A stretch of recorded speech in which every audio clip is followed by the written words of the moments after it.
की वर्कशीट है 42 कार्बन और उसके यौगिक की। इसमें सिर्फ प्रश्न उत्तर है, तो मैं आपको ये एक्सप्लेन कर देती हूँ। किसी कार्बन यौगिक की समजातीय श्रेणी के दो उत्तरोत्तर सदस्यों के आणविक सूत्र में जो अंतर होता है वह है, आपको 4 ऑप्शन दिए हुए हैं। तो बेटा देखो, जो समजातीय श्रेणी होती है, मान लो हम एल्केन की बात कर लेते हैं, सिर्फ एल्केन की बात हो रही है अभी। तो अगर एल्केन का हम पहला सदस्य देखें तो CH4 होता है और दूसरा सदस्य होता है C2H6। तो इनमें कितने का अंतर है? इसमें 2 कार्बन है, इसमें 1 है, तो 1 कार्बन, और यहाँ पर 6 हाइड्रोजन है और यहाँ पर 4 हाइड्रोजन है, तो 2 हाइड्रोजन। तो आपने देखा कितने का फ़र्क होता है? CH2। ऐसे ही अगर आप ये इथेन और प्रोपेन में देखेंगे तो उसमें भी CH2 का फ़र्क होगा। तो इसका सही आंसर है आपका A, CH2। ठीक है, ये आंसर सही है। अब दूसरा है, एथेन के एक अणु में कितने सहसंयोजी आबंध होते हैं? अब एथेन का सूत्र भी दिया हुआ है C2H6। बेटा ये एल्केन है, ठीक है, तो एथेन हम C2H6 कैसे करेंगे? C और C, ठीक है, 2 कार्बन के और हाइड्रोजन के 6 हैं। आपको मैंने बताया हुआ है, आपको हर कार्बन की 4, ये सोचो हमें हर कार्बन के चारों तरफ 4 लाइनें बनानी है। जैसे ये कार्बन, ये वाला ले रही हूँ मैं, 1 2 3 4, ठीक है, इसके 4 संयोजकता पूरी हो गई। इनको खाली नहीं छोड़ना बेटा, यहाँ पर हाइड्रोजन लगाना है, ऐसे यहाँ पर भी हाइड्रोजन लगाना है। तो अब आप देखो कितने सहसंयोजी आबंध हैं, 1 2 3 4 5 6 और कार्बन कार्बन के बीच में 7। तो इसका आंसर है दूसरे वाले का 7, ठीक है, 7 है, मैंने अंडरलाइन किया हुआ है। अब तीसरा क्वेश्चन है, कार्बन यौगिकों के क्रम में दूसरा सदस्य जिसका सामान्य सूत्र है CnH2n। बेटा अब जैसे ही आपने देखा कि CnH2n है, तो CnH2n इसको देखते ही पता चल जाएगा आपको कि ये एल्कीन है। ठीक है बेटा, ये एल्कीन है। अब ये कह रहे हैं एल्कीन की जो श्रेणी है, समजातीय श्रेणी, समजातीय मतलब एल्कीन में जो आएंगे वो, उनमें दूसरा सदस्य बताओ। तो बेटा आपको मैंने पहले ही समझाया, एल्कीन में मीथेन वाला नहीं होता, क्योंकि एल्कीन में डबल बॉन्ड होते हैं, तो कम से कम 2 कार्बन हमें परमाणु चाहिए। तो ये शुरू ही एथेन से होता है, पर इसे हम एथेन नहीं बोलेंगे, एथीन, क्योंकि एल्कीन का सूत्र है CnH2n। जो हमारा इसका पहला सदस्य होगा इस एल्कीन का, यहाँ पर आप अगर C की जगह, N की जगह 1 लिखते हैं तो बनेगा C1H2, CH2। ये होता ही नहीं है, एग्जिस्ट ही नहीं करता। तो हम क्या करेंगे, अगर हम इसके पूरी वो बनाएं श्रेणी, समजातीय श्रेणी, तो पहला जो बनेगा वो बनेगा C2H4 पहला सदस्य, और जो दूसरा सदस्य बनेगा वो बनेगा C3H6। ठीक है, तो इन्होंने पूछा है कि दूसरा सदस्य कौन सा है, तो पहला ये है, दूसरा है C3H6। तो हमारा आंसर है डी।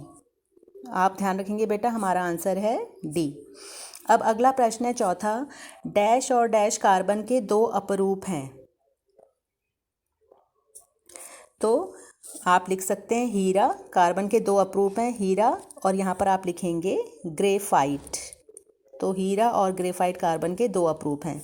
5वां है, डैश और डैश जैविक यौगिकों के आवश्यक घटक हैं। जैविक मीन्स जिनमें, जैसे हम लोग हैं, ऑर्गेनिक जो होती हैं चीज़ें, तो उसमें आता है कार्बन और हाइड्रोजन। तो यहाँ पर आप लिखेंगे, पहले वाले खालिस्तान में लिखेंगे कार्बन और दूसरे वाले में लिखेंगे हाइड्रोजन। ठीक है, फिर छठा प्रश्न है, कौन सा तत्व श्रृंखलन को सबसे अधिक दर्शाता है और क्यों? तो बेटा हमें पता है कार्बन सबसे अधिक श्रृंखलन दर्शाता है। अब क्या होता है बेटा, हमने ये भी पढ़ा था कि कार्बन की तरह जो सिलिकॉन है वो भी लंबी लंबी चेन बना लेता है 7-8 परमाणुओं तक, पर वो स्थिर नहीं होती, वो बहुत ज़्यादा रिएक्टिव होती हैं। और जो कार्बन बनाता है लंबी लंबी श्रृंखलाएं, वो बहुत ज़्यादा स्थिर होती हैं। और ये जो कार्बन होता है उसका छोटा आकार होता है, जिसके कारण उसके बीच में जो आबंध बनते हैं वो बहुत ज़्यादा स्ट्रॉन्ग होते हैं। ठीक है, और कार्बन इसीलिए श्रृंखलन दिखाता है, वो एक बहुत लंबी लंबी श्रृंखलाएं बना देता है। अब 7वां प्रश्न है, हीरे को संश्लेषित करने के लिए, मतलब हीरे को बनाने के लिए शुद्ध कार्बन को निम्नलिखित परिस्थितियों में उपचारित किया जाता है। 4 परिस्थितियां दी हुई हैं। पहला है उचित दाब पर, दूसरा है उचित ताप पर, और तीसरा है उचित दाब और ताप पर। तो हमारा राइट आंसर है 3।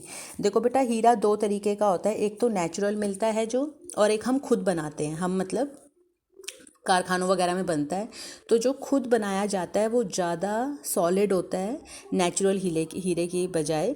तो जो कारखानों में बनाया जाता है वो कैसे बनाया जाता है, कार्बन को बहुत अधिक दाब और ताप पर संश्लेषित किया जाता है। तो इसका सही आंसर है 3।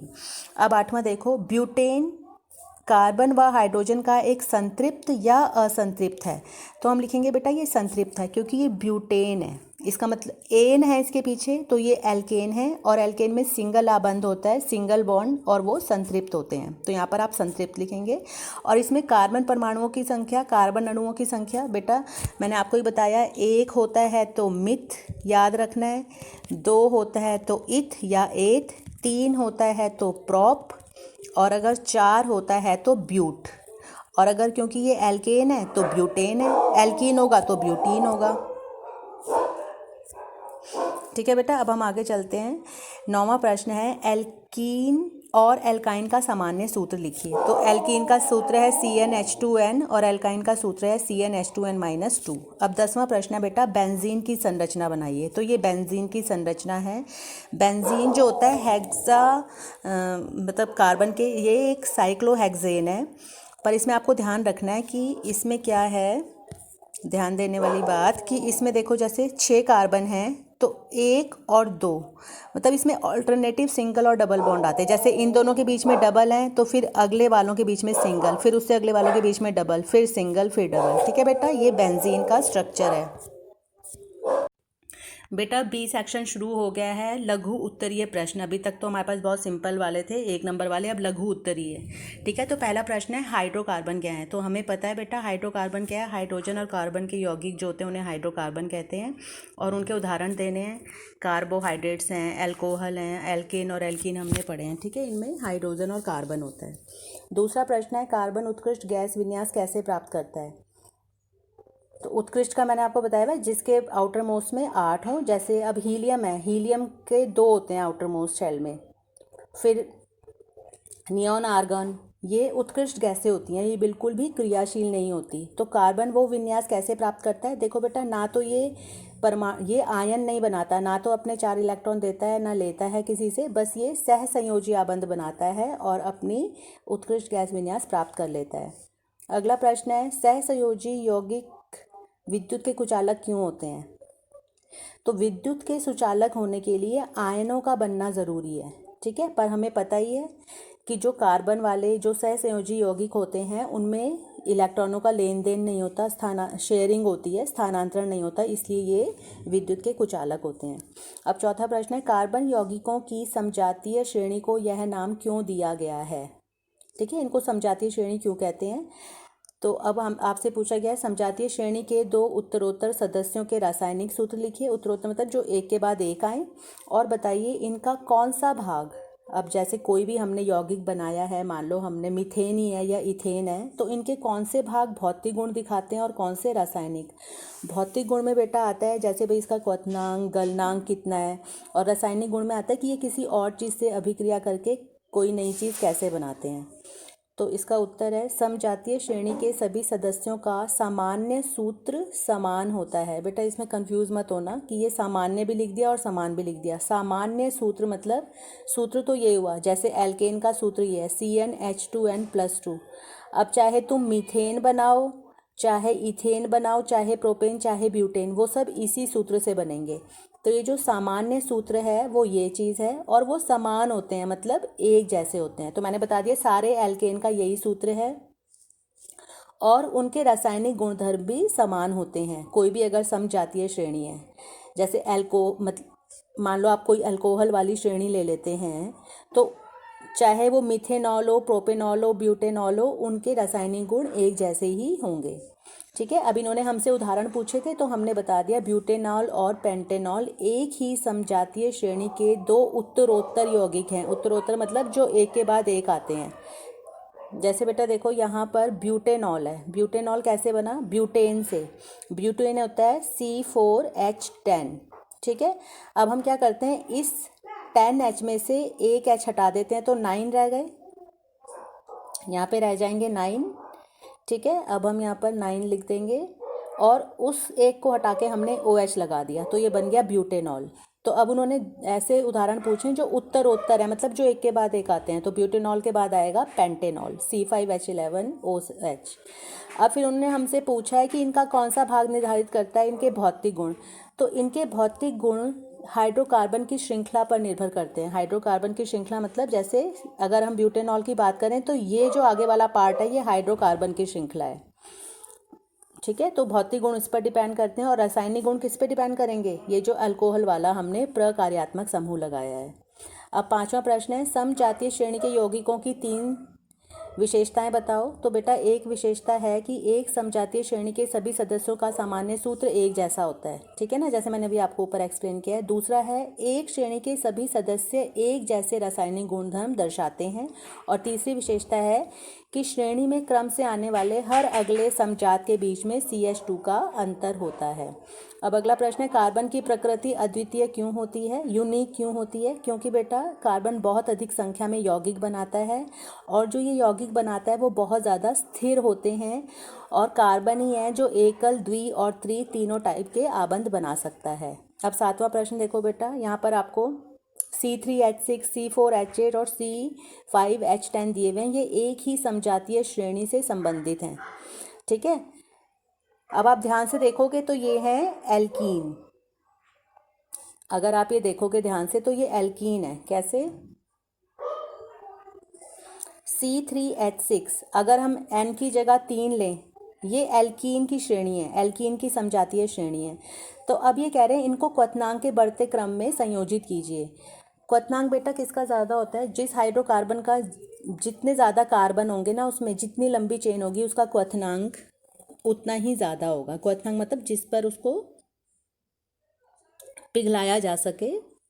अब जैसे ये है तो सबसे ज़्यादा कार्बन किस में है, इसमें C5H10 में, तो ये सबसे ज़्यादा बड़ा है। इसको बढ़ते क्रम में इसका क्वथनांक सबसे ज़्यादा होगा, उससे कम होगा C4H8 का और सबसे कम होगा C3H6 का।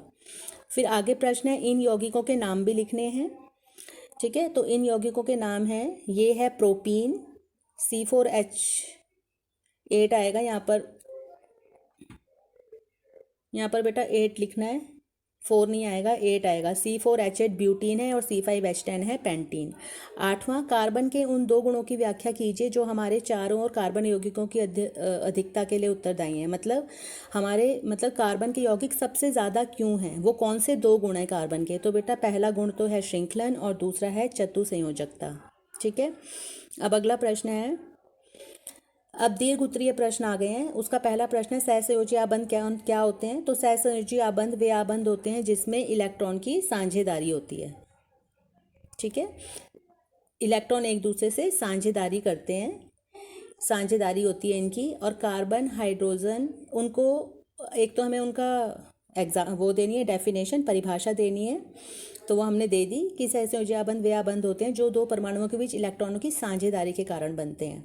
अब जैसे carbon, hydrogen, oxygen, nitrogen, chlorine व सल्फर आदि के साथ सहसंयोजी आबंध बनाता है। कार्बन इनमें से किसी के साथ भी बना सकता है। और फुलेरिन क्या है, ये हमने पहले भी करा था। यह कार्बन का एक अपरूप है जिसमें कि कार्बन एक फुटबॉल, कार्बन C60 कार्बन के 60 परमाणु होते हैं और वो वलय के रूप में, रिंग के रूप में एक दूसरे से जुड़े होते हैं और फुटबॉल जैसी संरचना बनाते हैं। अब वो कह रहे हैं कि ये जो फुलेरिन है वो कार्बन के अन्य अपरूपों से किस तरह भिन्न है। तो हमने किताब में पढ़े थे हीरा और ग्रेफाइट, ठीक है। हीरा जो है वो त्रिआयामी संरचना बनाता है, 3 डायमेंशनल, और जो ग्रेफाइट है वो षटकोणीय रिंग बनाता है। अब अगला है, लास्ट क्वेश्चन है बेटा, इनकी इलेक्ट्रॉन बिंदु संरचना दिखानी है। H2S, ये मैंने आप लोगों को समझाई हुई है, ये वाली H2S की है, ये F2 फ्लोरीन और फ्लोरीन की, नीचे H2O है और फिर ये है मीथेन CH4 और लास्ट में कार्बन डाइऑक्साइड। बेटा ये देखो कार्बन और ऑक्सीजन में डबल बॉन्ड बन रहे हैं। तो बेटा ये आपकी वर्कशीट ख़त्म हो गई है। दोबारा से वीडियो देखो अगर नहीं समझ आया तो, और फिर से अच्छे से अपनी कॉपियों में करना है।